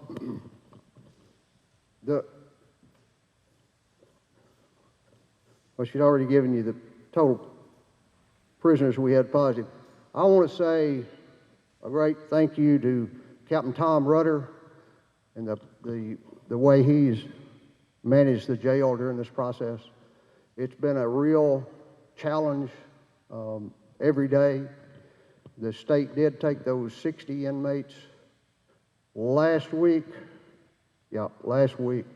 which helped give us a little breathing room as far as our numbers. But it continues to be a challenge every day, but he's done an excellent job on the whole thing. And the other thing is that, you know, when we started down this trail, a part of the things that we were trying to accomplish is to protect our healthcare system, our doctors and our hospitals, that they didn't get overrun. About a week ago, we hit a record number in our hospital of positive cases, and that was 109. And it's been averaging 102, 104, 107. They have expanded ICU beds. I don't remember the number, but they've expanded twice or three times to get enough ICU beds to take care of those patients. We've had as many as 28 patients on a ventilator at one time just from COVID. So it's a strain. This morning they had over 500 and something census. They're cutting down on the number of elective procedures being done, knees, hips, things like that, replacement. Because they just don't have the manpower to be able to do it all. So that affects all of us. I know Misty Hardy, that works for Tony, had knee replacement about 10 days ago. And Brenda Sidores was slated for a double knee about a month ago or 6 weeks ago. And it was canceled. She's rescheduled again, and hopefully she'll do that. So anyway, it has a big impact on all of us, not just those in the hospital that have COVID and those families. I want to give you a report from Bart Walls. I think that most of you know back a few weeks ago with a huge rain over Christmasville Road, there was a huge culvert that was blown out. And he's been working on the best way to remedy that situation for a long time.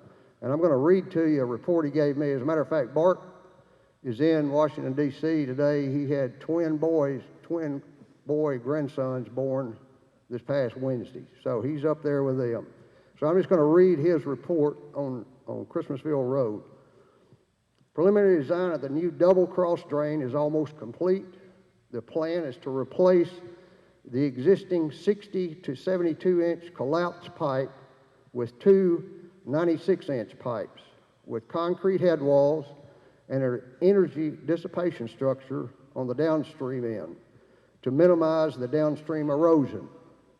Mr. David Blackwood at the West Tennessee River Basin Authority has been authorized by his board to contribute approximately $12,000 to assist with mooring of the downstream ditch banks with riprap to further reduce erosion activity. Next week, the engineer will meet with the highway superintendent to finalize the design. The engineer is also preparing preliminary easement plats for the highway department to negotiate with the property owners that will give the highway department access to the ends of the culverts in the future so that proper maintenance can be performed as needed. Hopefully, these easements can be negotiated while the construction plans are being finalized. We should be able to go to bid with this project in the next 2 to 3 weeks if the easements can be negotiated successfully during that time. Hopefully, construction can begin sometime in late September, but will probably end up starting in October. This is not the best time of year to perform construction due to the weather, so I expect there may be some weather delays. Construction is expected to last 60 days, maybe longer. That puts the completion date sometime in December, if everything goes well. If any issues occur during this construction, then this completion date will be pushed back later. There hasn't been much activity on site, but much work is going on behind the scenes to make sure the road is constructed properly and that this situation does not happen again in the future at this location. And we've got with us, if y'all have any questions about it, we've got Shane Holland with us with A2H Engineering that's been involved in the design of this, if anybody has any questions about any of the specifics about what's being done. Anybody have any questions? I know you commissioners out in the Christmasville world had a lot of calls, a lot of comments about that, and it is a real situation that is putting a lot of folks that's very inconvenient for them. And just one other thing, yeah, Claudel? I have one question. I don't know who I'm talking to. That's in the heart of my district. And that end of the county, at least for 3 years, have been, fortunately, the highway department was very responsible in coming and patching up.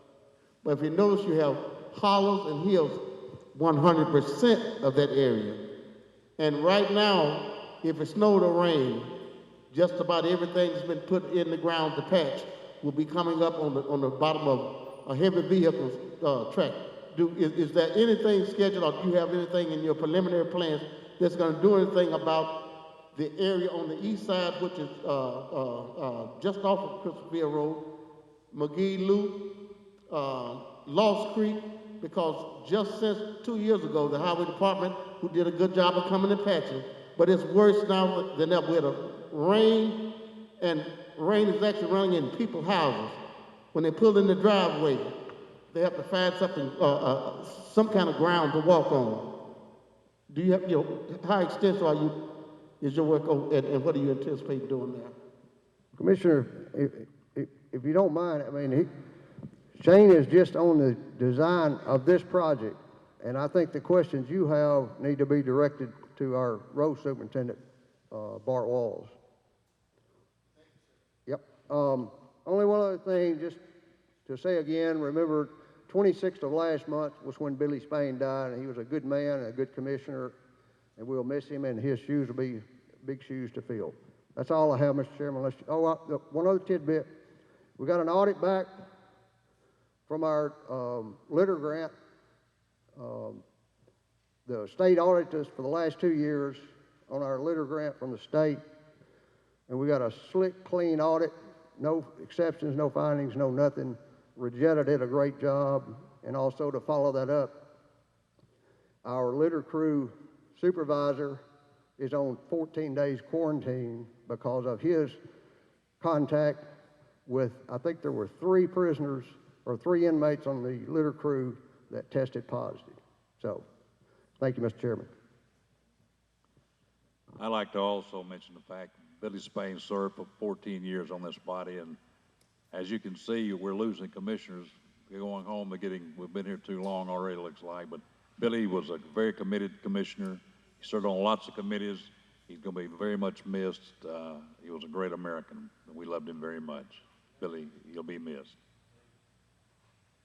Item number 10, consideration and possible approval of private Chapter number 54, House Bill number 2926, Senate Bill number 2926, which amended Chapter 324 of the Private Act of 1980 and amended by the Chapter 34 of the Private Act of 1985 and Chapter 65 of the Private Act of 205, related to the hotel occupancy tax in Madison County. Great Wolf, 2/3 majority vote required.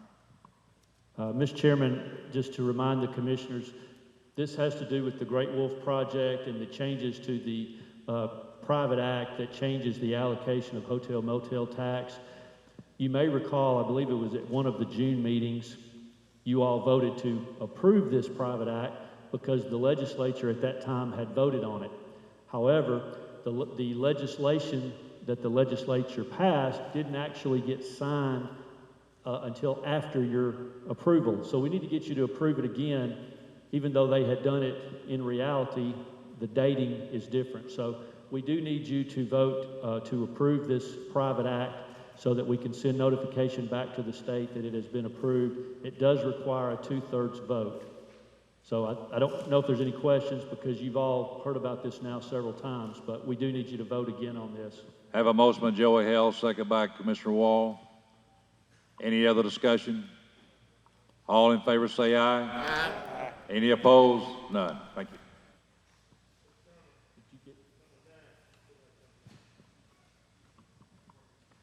We've already done number 9.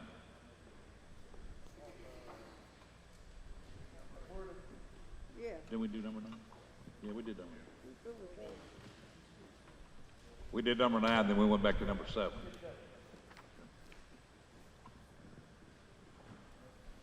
Number 11, renewal of the contract between the State of Tennessee Department of Mental Health and Substance Abuse Services at Madison County, Tennessee, extending the terms of the contract to June 30th, 2020.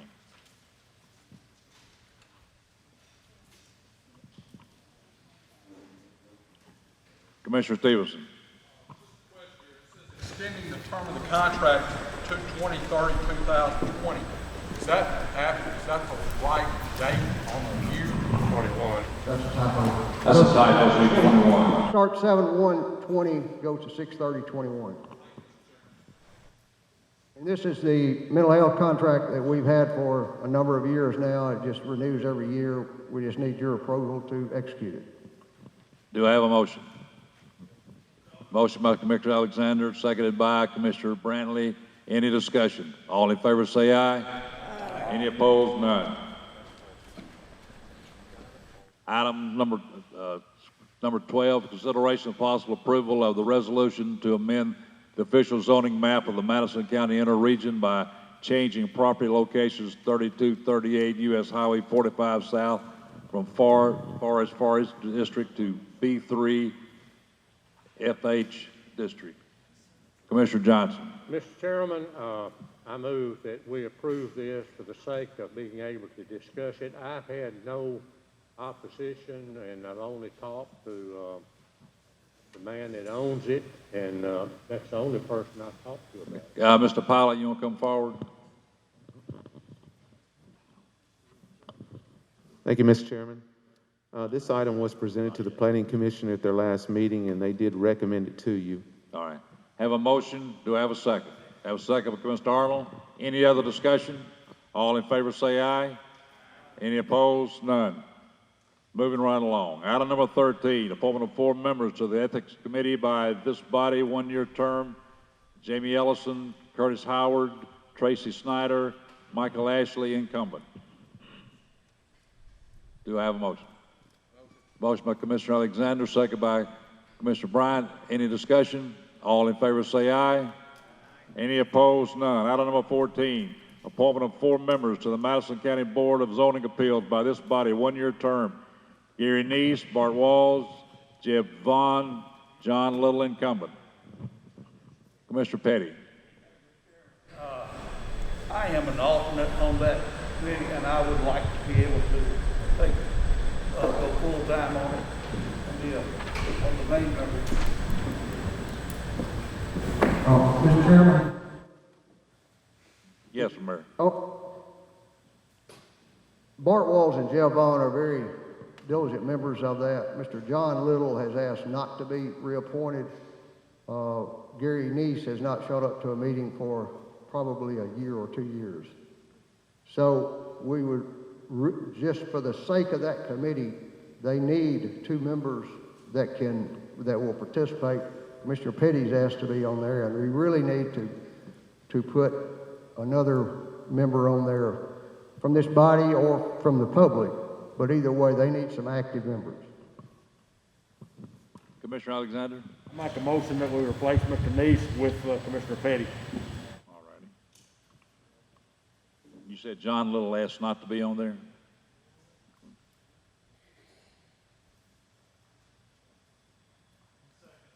Have a motion and a second. All in favor say aye. Any opposed? None. Mr. Chairman, following up on that, Commissioner Petty currently is listed as one of the associate or alternate members. So now that you've elevated him to the full board, there's a vacancy among the alternate associate members, and it would be appropriate to fill that position. It's not a position that requires a resignation per se. He's vacated it by moving from associate status to full member status. Commissioner Wall? I would make a motion, Mr. Chairman, to put in John Little's place, Tommy Gobble. Have a motion. Do I have a second? Have a second. All in favor say aye. Any opposed? None.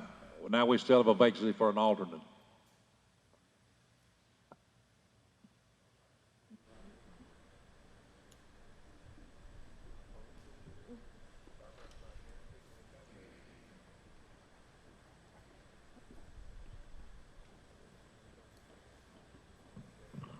By way of information, that alternate does not have to be a commissioner, but obviously you may not want to nominate someone for that you haven't had a chance to consult with. If a commissioner's interested, you could let your interest be known now or your lack thereof. We can take it up in September, can't we? We'll take that alternate up in September. Item number 15, appoint 9 members to the Industrial Parks Committee by this body, 1-year term. Jerry Smith, Terry Spillman, Audrey McHoneyou, Jeff Wall, Jed Bush, William Martin, Brent Beckham, Doug Stevenson. We need another appointment there to take Billy Spain's place.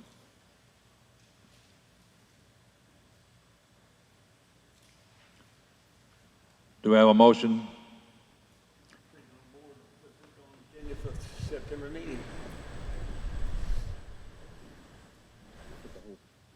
Put all of it on September? It's been moved to put on September. All in favor say aye. Any opposed? None.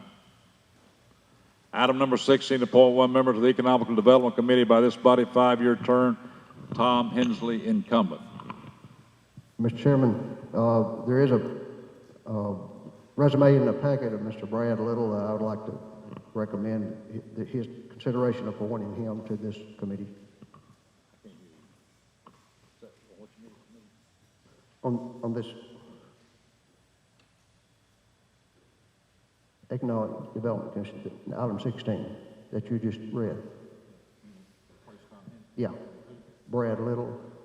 His resume was in the packet. Have a motion from Commissioner Hale to replace Tom Hensley with Brad Little. Second by Commissioner Arnold. Any other discussion? All in favor say aye. Any opposed? None. Item number 17, appointment of 3 members to the Ethics Committee by County Mayor with this body's approval, 1-year term. Michael W. Steele, Eden Smith, Kevin Hicks, incumbent.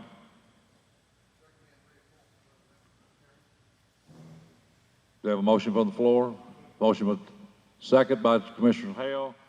Any discussion? All in favor say aye. Any opposed? None. Now 18, appointment of 1 member to the Madison County Long Range Planning Committee by this body. It's from the Finance Committee, 1-year term, Gary Deaton, incumbent. Commissioner Johnson. Mr. Chairman, the Finance Committee voted to recommend to the Commission Jerry Deaton. All in favor say aye. Any opposed? Me.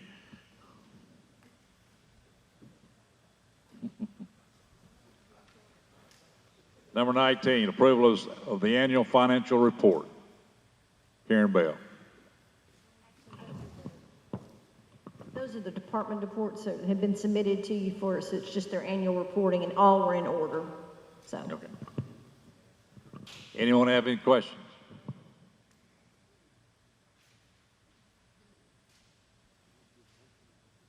Do we need a motion? A motion by Commissioner Wall, second by Commissioner Alexander. Any other discussion? All in favor say aye. Any opposed? None.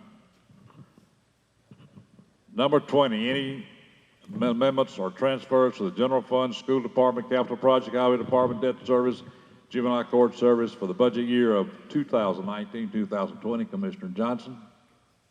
Fund 141, general purpose school. Item 1, $16,000 voluntary pre-K grant. Committee recommendation, no second required. Any discussion? All in favor say aye. Any opposed? None. Item 2, $6,913 Safe Schools Act grant. Committee recommendation, no second required. Any discussion? All in favor say aye. Any opposed? None. Item 3, $228 Project Lead the Way grant. Committee recommendation, no second required. Any discussion? All in favor say aye. Any opposed? None. Item 4, $3,549 Toyota STEM grant. Committee recommendation, no second required. Any discussion? All in favor say aye. Any opposed? None.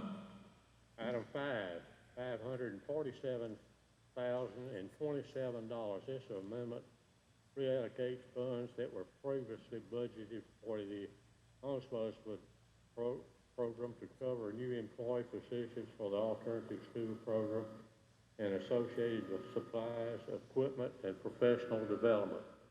Available funds will also be used to restore funding for cell phone allowances and contract services provided by the incoming department superintendent. Committee recommendation, no second required. Karen Bell. Yes, I just want to clarify, I did verify with Dr. King, there are no new employees being hired into this. So I just wanted to clarify, some of the commissioners had questions about that, so we did confirm it. All in favor say aye. Any opposed? None. Item 6, EMA, $2,535 reimbursement for disaster relief. Committee recommendation, no second required. Any discussion? All in favor say aye. Any opposed? None. Item 7, Fire Department, $2,935 insurance reimbursement for storm damage. Committee recommendation, no second required. Any discussion? All in favor say aye. Any opposed? None. Item 8, EMA, $4,170 insurance recovery from siren damage during the May 3rd, 3rd and 4th storms. Committee recommendation, no second required. Any discussion? All in favor say aye. Any opposed? None. Item 9, Sheriff's Department, $150,225, adjusting 2021 pre-trial investigation grant budget. Committee recommendation, no second required. Any discussion? All in favor say aye. Any opposed? None. Item 10, Sheriff's Department, $32,967, adjusting 2021 VOCA grant budget. Committee recommendation, no second required. Any discussion? All in favor say aye. Any opposed? None.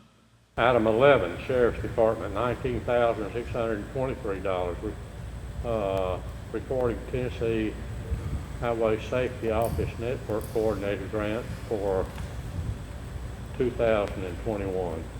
Committee recommendation, no second required. Any discussion? All in favor say aye. Any opposed? None. Item 12, Health Department, $2,800,000. This is new money, new contract to prepare for, respond to, and recover from public health threats, including but not limited to the response and recovery from COVID-19. Committee recommendation, no second required. Any discussion? All in favor say aye. Any opposed? None. Item 13, Health Department, $55,000, new contract for supplies for public health threats. Committee recommendation, no second required. Any discussion? All in favor say aye. Any opposed? None. Item 14, Community Corrections, $18,330. This amendment is requested due to the 6% increase in funding from TDOC fiscal year 21 grant budget. Committee recommendation, no second required. Any discussion? All in favor say aye. Any opposed? None. Item 15, Community Corrections, $43,719. This amendment is requested due to the implementation of a domestic abuse intervention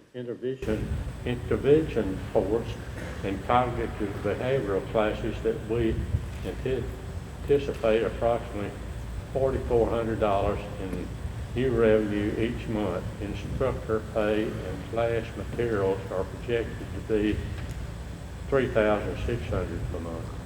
Committee recommendation, no second required. Any discussion? All in favor say aye. Any opposed? None. Item 16, Circuit Court Clerk, $2,000 to purchase two Lexmark printers. Committee recommendation, no second required. Any discussion? All in favor say aye. Any opposed? None. Item 17, Circuit Court Clerk, $3,000 to purchase toner for all printers. Committee recommendation, no second required. Any discussion? All in favor say aye. Any opposed? None. Item 18, Circuit Court Clerk, $30,782 to pay bills for circuit and general sessions local government software services. Committee recommendation, no second required. Any discussion? All in favor say aye. Any opposed? None. Chancery Probate, $10,000 fund requested for setup of blanket costs for fiscal year 21 monthly data processing fees and will include charges for ink cartridges, equipment, and other computer-related expenses. Committee recommendation, no second required. Any discussion? All in favor say aye. Any opposed? None. On fund balance, item 20, Sheriff's Department, $160 refunded to SRO class fees for hardened officers who paid and then were unable to attend. Committee recommendation, no second required. Go right ahead. Can't hear you. We requested that amendment be deleted, please. Be deleted. You request that be removed. Okay, We need to vote on that? He wants to delete it. Yeah, okay. Item 21, Sheriff's Department, $7,871.24 to cover commercial washer for Kendall Farm. Cost is 5 times more than budget. Committee recommendation, no second required. Any discussion? All in favor say aye. Any opposed? None. Item 22, General Sessions Division 2, $45,569. Rebudget unspent funds from fiscal year 20 to fiscal year 21. There was not enough time prior to the end of the fiscal year to bid targets. So need to reappropriate for this purpose. Committee recommendation, no second required. Any discussion? All in favor say aye. Any opposed? None. Item 23, Finance, $28,151, reappropriate 2020 disaster relief expenses. Committee recommendation, no second required. Any discussion? All in favor say aye. Any opposed? None. Item 24, finance, $10,000 general fund additional disaster relief money for COVID-19 expenses. Committee recommendation, no second required. Any discussion? All in favor say aye. Any opposed? None. Finance, $31,414.85. Termination pay for Sheriff's Department employee, and the Finance Department voted against recommending this item, did we not, Mr. Chairman? We did. Committee recommendation, no second required. This was denied now, Mr. Chairman. I can't hear nobody. This was denied? Okay. Yeah, by the Finance Committee. By the Finance Committee. And item 26, $5,803.66, termination payout for building department employees.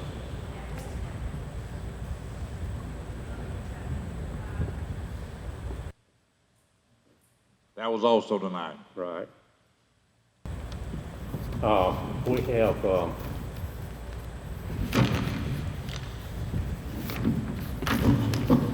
item here that was not acted on by the Finance Committee. Ms. Bell, do you want to explain this to the Commission?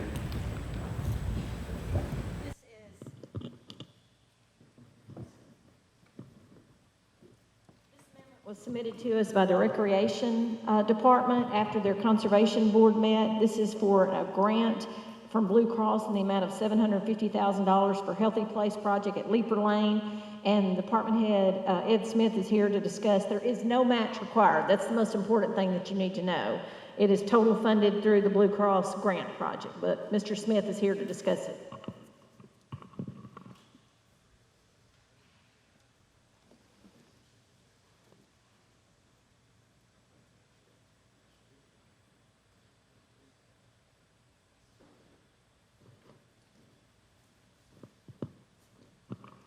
If anybody has any questions, feel free. I'll ask. Answer them. Any questions? Commissioner Hill. Yes, last year, Blue Cross Blue Shield had a project that they did, and we submitted a grant. We came in fourth. They submitted three, or approved three projects, and last year it was for fitness and a splash pad. They asked us to resubmit this year, and just a couple of weeks ago, when they came to us, their focus had changed, and it's now fitness and play. And their focus, like I said, is on healthy places. So we are going to, we decided one of the templates was Community Hub, and it's going to have 2 play systems, a fitness station, a 20 by 24 pavilion, and some other amenities there at Leaper Lane.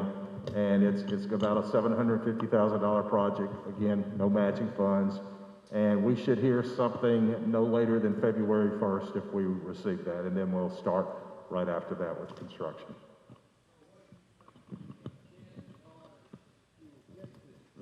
Well, this year they've expanded it to 10 projects in the state. So I'm hoping, based on last year, if we come back in with, similar results, we should be fine. Mr. Chairman, I move its approval. I didn't hear you. I said I move its approval.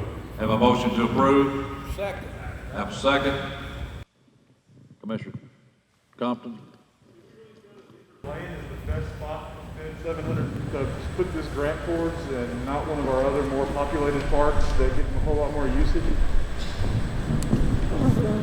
The biggest reason we did Leaper Lane was one of their prerequisites, one of their requirements, was the 2% maximum grade. And Pewborn is, while it's got it, it's full. There's no place that would accommodate a project this size. Really, the staff and some other members wanted Pope Park. Again, there is no area out there large enough with a 2% maximum grade. There are a lot of hills out there. Young is being, the arena being put there, Savannah Williamson, a new playground going in there, and it's not large enough out there either. This is about almost 15,000 square foot project, plus they need plenty of room for their site for the building project. And that's really, Leaper Lane was it, or either we don't apply. Everybody understand the motion? Roll call.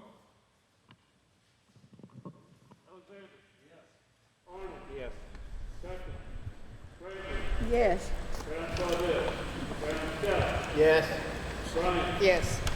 Yes. Yes. Yes. Yes. Yes. Yes. Yes. Yes. Yes. Yes.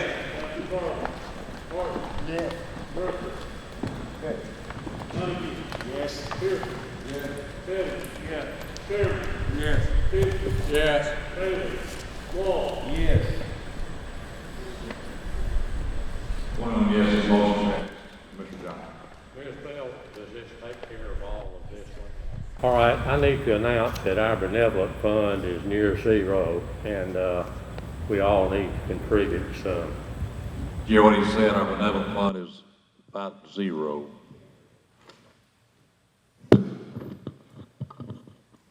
A number of you commissioners are very generous in giving. Some of you never give, so you don't have to give, but we'd encourage you to.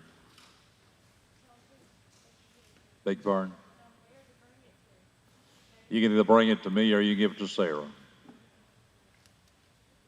So it's best to give it to Sarah. Item number 21, election of public notary public. A motion and a second. Any discussion? All in favor say aye. Commissioner Bush. One thing we need to address out here. This came to me today, so we didn't have time to bring it before the Highway Committee. But y'all are probably familiar with the drainage project out at United Drive and Dominion Drive that the Highway Department's been working on. It's going to require the closure of Dominion Drive temporarily for 2 weekends, and the Highway Department just needs our approval to allow Bart Walls to negotiate with private landowners to reroute traffic for the businesses that are going to be affected by that. So I just moved to suspend the rules so that we can vote on that. Have a motion, suspend the rules. Have a second by Commissioner Wall. All in favor say aye. Aye. And then I'd make a motion that we allow the Highway Department to negotiate with private landowners to reroute traffic from Dominion Drive for the purposes of this project. Have a motion, second Commissioner Hale. Any discussion? All in favor say aye. Aye. Any opposed? None. Item number 22, any and all matters related to or connected with matters set forth in items 1 through 21. Yes, sir. We have an item that we didn't get on the agenda this time. It has to do with the election office.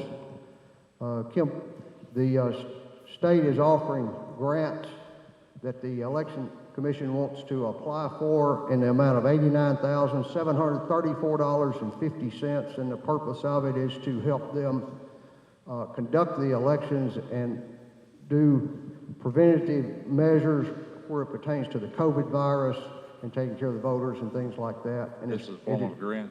It is a grant. Yes. Do you have a motion to suspend the rules? Have a motion by Jason, second by Commissioner Alexander. All in favor say aye. Any opposed? None. Now I need a motion. Commissioner by Commissioner Petty, second by Commissioner Martin. Any other discussion? All in favor say aye. Any opposed? None. I sure appreciate y'all staying awake tonight for this. Item number 22, we can adjourn. Roll call.